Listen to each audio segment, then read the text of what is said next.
నేను ఒకటే మిమ్మల్ని కోరుతున్నా, రాష్ట్ర ప్రజలందరికీ విజ్ఞప్తి చేస్తున్నా, ఎన్డీఏ జాతీయ స్థాయిలో 100% గవర్నమెంట్ ఫామ్ చేస్తా ఉంది. వాళ్ళు ఒక లక్ష్యం పెట్టుకున్నారు, 400+ ఎన్డీఏ లక్ష్యం. రాష్ట్రంలో ఎన్డీఏ 160+ రావాలి. ఎంపీల్లో 24+,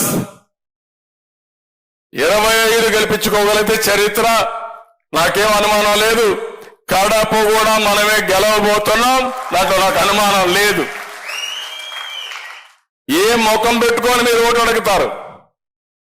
బాబాయిని చంపాం, మిమ్మల్ని కూడా లేపేస్తాం, ఓటేమని అడుగుతారా? నేను అడుగుతున్న సమాధానం చెప్పండి. అర్హత ఉందా నేను అడుగుతున్నా. అందుకే నేను జనసేన అధినేత పవన్ కళ్యాణ్ గారి కోరా, విస్తృతంగా తిరగాలని. ఆయన ప్రోగ్రాం వేసుకుంటున్నాడు.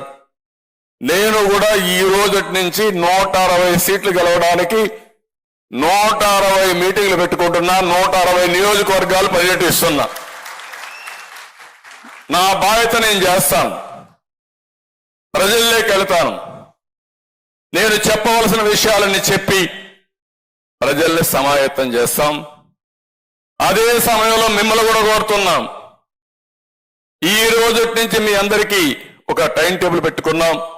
మేమేం చేస్తున్నాం, మీరేం చేస్తున్నారు, మీ అందరికి ఇచ్చిన తర్వాత మళ్ళా 1 నెల తర్వాత 25 రోజుల తర్వాత మళ్ళా ఇక్కడే సమావేశం అవుతున్నాం. ఈసారి వచ్చినప్పుడు మీరు, మేము, జనసేన అభ్యర్థులు, బీజేపీ అభ్యర్థులు అందరం కూర్చుంటున్నాం. మళ్ళా సమీక్ష చేసుకుని ఎన్నికల బరిలో పోతున్నాం. మీరు ఈ నెల మాత్రం ఏమారితే ఇమ్మీడియట్ గా మళ్ళా మీకు ఫోన్లు వస్తాయి. ఫోన్లు రావడమే కాదు, నేను చేసే ప్రతి ఒక్క ప్రయత్నం మీరు గుర్తుపెట్టుకోండి, మేము చేసే ప్రయత్నాలు మీరు గుర్తుపెట్టుకోండి. ఈ ప్రయత్నాలన్నీ రాష్ట్ర శ్రేయస్సు కోసం, భవిష్యత్తు కోసం చేసే ప్రయత్నాలు. ఇక్కడ మాత్రం రాజీ ఉండదు. ఎన్డీఏ గెలవాలి, ప్రజలు గెలవాలి, రాష్ట్రం నిలబడాలి.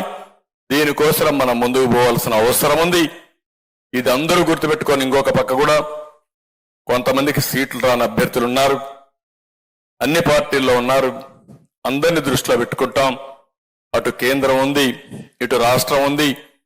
పని చేయాలి, సమాజ సేవ చేయాలనే వ్యక్తులకి అవకాశాలు కల్పించే బాధ్యత ఈ 3 పార్టీలు కూడా తీసుకుంటామని మరొక్కసారి ఈ సభాపర్వంగా ప్రతి ఒక్కరికి విజ్ఞప్తి చేస్తున్నా.